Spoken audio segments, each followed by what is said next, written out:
Student, आज की class में हम बात करेंगे पूर्ति यानी कि सप्लाई के बारे में। क्या क्या इसके मीनिंग के बारे में, इसकी डेफिनेशन के बारे में, इसके नियम के बारे में, और इसका वक्र कैसा होता है और कितने कितने उसमें इसका वक्र अल्पकाल में कैसा होता है और दीर्घकाल में कैसा होता है, उसके बारे में हम आगे चर्चा करेंगे।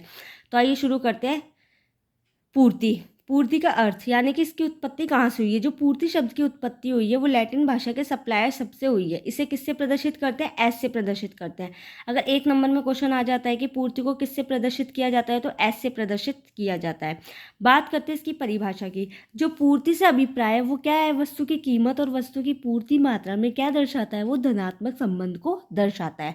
धनात्मक यानी कि पॉजिटिव। जैसे हमने मांग और मांग मात्रा में समझाता था कि अगर वस्तु की कीमत बढ़ जाएगी तो वस्तु की मांग मात्रा क्या हो जाएगी? कम हो जाएगी। ऐसे हम पूर्ति में पढ़ेंगे कि वस्तु की पूर्ति और पूर्ति मात्रा में कैसा संबंध, वस्तु की कीमत और पूर्ति मात्रा में धनात्मक संबंध होता है। अगर वस्तु की कीमत बढ़ जाएगी तो पूर्ति मात्रा क्या होगी? बढ़ेगी। अगर वस्तु की कीमत कम होगी तो पूर्ति मात्रा क्या होगी? कम होगी। अगर पूर्ति मात्रा बढ़ेगी तो उत्पादक भी क्या होगा? बढ़ेगा। और पूर्ति मात्रा कम होगी तो उत्पादक भी क्या होगा? कम होगा। अब बात करते हैं पूर्ति का नियम। अन्य बातें समान रहने पर। अन्य बातें कौन सी आती है उसके बारे में चर्चा करेंगे। पहला है कि अन्य बातें समान रहने पर किसी वस्तु या सेवा की कीमत में वृद्धि होने पर उसकी पूर्ति में भी वृद्धि अधिक होगी और वह कीमत में भी कम। अगर कीमत कम होगा तो कीमत में कमी होगी तो पूर्ति में भी कमी होगी। इसे पूर्ति का नियम कहते हैं। मतलब अगर हम बात करें तो ये हमें क्या बता रहा है? ये हमें बता रहा है कि जो पूर्ति है वो क्या है? वही है कि जो पूर्ति की परिभाषा है वही क्या है? पूर्ति का नियम है। यानी कि पूर्ति में वस्तु की कीमत और पूर्ति मात्रा में कैसा संबंध है? पॉजिटिव रिलेशन है, यानी कि धनात्मक संबंध है। जो यहाँ पे अन्य बातें हैं वो क्या है? अन्य बातें की बात करें, हाँ, तो हमने क्या पढ़ा था कि जो पूर्ति का नियम है वो क्या है? वस्तु की कीमत और पूर्ति मात्रा में कैसा संबंध दर्शाता है? धनात्मक संबंध दर्शाता है। जो अन्य बातें हैं वो क्या है? टी यानी टैक्स, एफ यानी फैशन, वाई क्या है? इनकम है, आई क्या है? इंटरेस्ट है, और पी क्या है? प्राइस है, और एस क्या है? सप्लायर है। यानी कि जो अन्य बातें कि जैसे टैक्स की रेट क्या है? इक्वल रहेगी। जो फैशन क्या है? वो भी इक्वल रहेगा। वाई क्या है? उपभोक्ता की आय भी सीमित रहेगी यानी इक्वल रहेगी। इंटरेस्ट क्या है? उसका इंटरेस्ट भी वही रहेगा। कई बार क्या होता है, कोई चीज़ पसंद आ जाती है तो उसका क्या है? वो वही चीज़ यूज़ करता है कि भाई मुझे तो वही चीज़ यूज़ कर रही है, या कोई सूट कर जाती है, कोई भी ऐसी कॉस्मेटिक क्रीम है या कॉस्मेटिक आइटम है तो क्या है? मुझे तो वही चीज़ चाहिए। तो ये चीज़ें क्या रहेंगी? समान रहने पर, लेकिन वस्तु की कीमत और पूर्ति मात्रा में क्या होगी? कमी या वृद्धि होगी। अब बात करते हैं पूर्ति वक्र कैसा होता है। पूर्ति वक्र जो है वो पूर्ति के नियम पर आधारित है। तो वही है पूर्ति वक्र क्या है? पूर्ति की कीमत और पूर्ति मात्रा में कैसा संबंध दर्शाता है? धनात्मक संबंध दर्शाता है। इसे हम एक चित्र के एक कर्व के माध्यम से समझ सकते हैं कि यहाँ में हमने जो एक्स इधर की साइड ले ली वस्तु की कीमत, और नीचे हमने क्या ले लिया है? पूर्ति मात्रा हमने ले ली है। ठीक है। अब बात करते हैं पूर्ति वक्र की। जो पूर्ति वक्र किस किस में हम पढ़ते हैं? अल्पकालीन और दीर्घकालीन। मैंने आपको पहले ही पिछली कक्षा में बता दिया अल्पकाल और दीर्घकाल क्या होता है। अल्पकाल वो काल होता है जिसमें उत्पादन के कुछ साधन परिवर्तनशील होते हैं और कुछ स्थिर होते हैं। जबकि दीर्घकाल क्या होता है? जिसमें उत्पादन के सभी साधनों को क्या किया जाता है? एक साथ परिवर्तित किया जाता है। तो अल्पकाल में पूर्ति वक्र कैसा होगा? इसकी दो स्थिति होती है। जो अल्पकाल में जो पूर्ति वक्र होगा वो औसत लागत पर निर्भर होगा। कुल लागत पे भी नहीं होगा और सीमांत लागत पे भी नहीं होगा। किस पे होगा? औसत लागत पे होगा। तो इसमें हम कह सकते हैं कि औसत लागत और सीमांत लागत, अगर औसत लागत पर थोड़ा सा प्रभाव पड़ेगा तो थोड़ा सा प्रभाव सीमांत लागत पे भी पड़ेगा, लेकिन उसमें कोई चित्र में कोई अंतर नहीं होगा। बात करते हैं अल्पकाल में। अल्पकाल में हम कितनी स्थिति देखेंगे इसकी? दो। कीमत न्यूनतम एवीसी से अधिक हो या उसके बराबर हो, और कीमत न्यूनतम एवीसी से कम हो। अगर कीमत जो है एवीसी क्या होती है यहाँ पे? औसत परिवर्तनशील लागत से अगर अधिक होगी या उसके बराबर होगी तो क्या होगा? अगर ऐसी स्थिति उत्पन्न होती है तो इसका मतलब ये कि फर्म को क्या होगा? निश्चित लागत में भुगतान करना होगा। फर्म की लागत क्या हो जाएगी? निश्चित हो जाएगी। तो निश्चित हो जाएगी तो इससे क्या होगा? उत्पादन, इससे हमें क्या होगा? राजस्व प्राप्त होगा। उत्पादन को क्या होगा? कम। उत्पादन में भी क्या प्रभाव पड़ेगा? थोड़ा कम प्रभाव पड़ेगा। जिससे क्या होगा? आर्थिक नुकसान कुल निश्चित लागत से कम हो जाएगा। मतलब अगर हम पहले से प्रिपेयरिंग कर लेंगे, पहले से योजना बना लेंगे तो उससे क्या होगा? जो लागत आएगी वो कम आएगी। अगर लागत कम आएगी और हमारी इनकम ज़्यादा हो गई तो हमें किसकी प्राप्ति होगी? प्रॉफिट की। इसका जो डायग्राम है वो कुछ इस ऐसे बनेगा। जो एसएमसी है वो क्या है? Short term marginal cost. SSC क्या है? Short term average cost, SAVC क्या है, short term average variable cost. जो शॉर्ट टर्म मार्जिनल कॉस्ट है वो दोनों को प्रतिच्छेद कर रहा है, यानी कि काट रहा है, किस किस को, SAC को और AC को, SAVC को।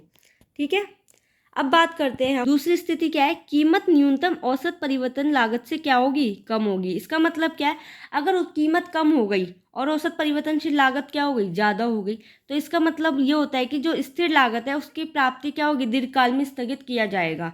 मतलब उसको क्या कर देंगे, दीर्घकाल में, लॉन्ग टर्म में ट्रांसफर कर देंगे। तो इससे क्या होगा, परिवर्तन लागत में अल्पकाल में प्राप्त परिवर्तन, परंतु परिवर्तित लागत है वो आधी परिवर्तित जो लागत होती है वो किस में होती है, शॉर्ट टर्म में होती है।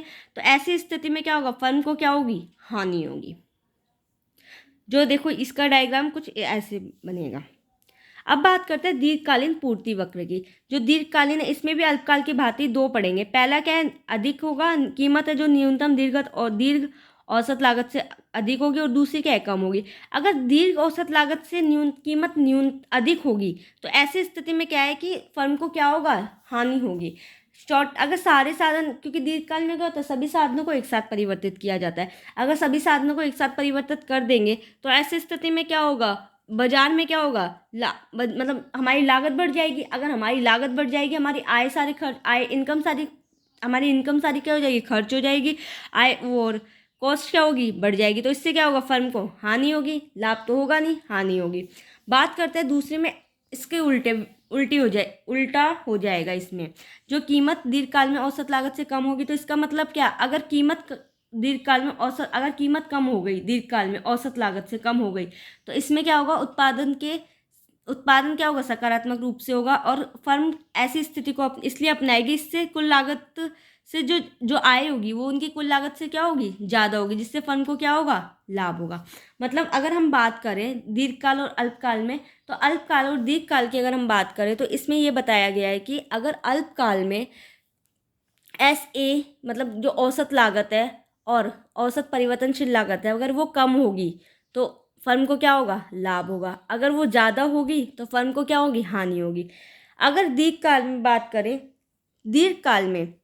दीर्घकाल में अगर कीमत ज़्यादा हो, कीमत के औसत लागत से अधिक हो गई तो क्या होगा, कीमत ज़्यादा हो गई तो कीमत अगर ज़्यादा हो गई तो पूर्ति वक्र कैसा होगा, कुछ इस तरीका से होगा। मतलब फर्म को क्या होगी, हानि होगी। अगर कीमत कम हो गई, औसत लागत से कम हो गई, तो फर्म को क्या होगी, लाभों की प्राप्ति होगी। अब बात करते हैं बाजार पूर्ति वक्र, यानी कि मार्केटिंग सप्लाई कर्व।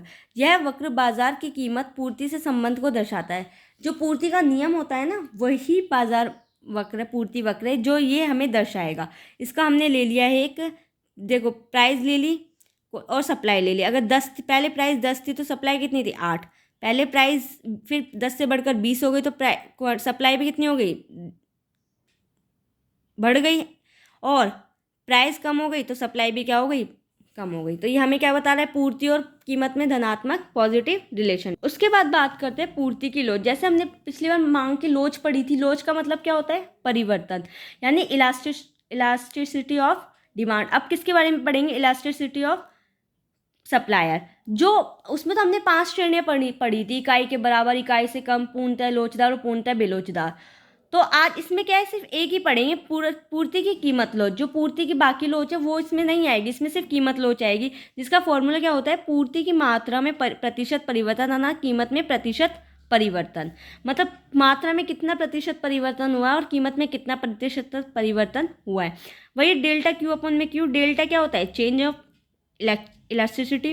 तो चेंज ऑफ क्यू अपॉन में Q into 100, change of P upon में पी इंटू 100। 100 से 100 कट गया तो इसको एक इक्वेशन बना ली। तो ये क्या हो गई, पूर्ति की लोच हो गई है।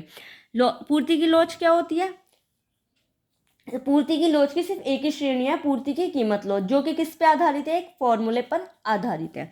अगर आप फॉर्मूला नहीं निकाल सकते हो तो आप इसे याद भी कर सकते हो। मतलब क्वांटिटी में कितना परिवर्तन हुआ है और गुणा में प्रतिशत में, और प्राइस में कितना चेंज हुआ है, वो है। अब बात करते हैं उत्पादन बंदी बिंदु की। इससे अभिप्राय उस बिंदु से जहाँ पर अल्पकालीन सीमांत लागत वक्र औसत लागत वक्र को काटता है। मतलब जहाँ पे उत्पादन क्या होगा, सीमांत का मतलब क्या होता है, अतिरिक्त। जहाँ पे सीमांत बिंदु होता है, जो अतिरिक्त बिंदु औसत लागत को काट देगा, वो क्या कहलाता है, उत्पादन बंदी बिंदु। क्योंकि इसके नीचे से उत्पादन करना भी क्या है, असंभव है। अगर इसके नीचे करेंगे तो वो ऋणात्मक में जाएगा, तो जो कि लाभ क्या, लोन की स्थिति आ जाएगी। देख लीजिए इस डायग्राम को।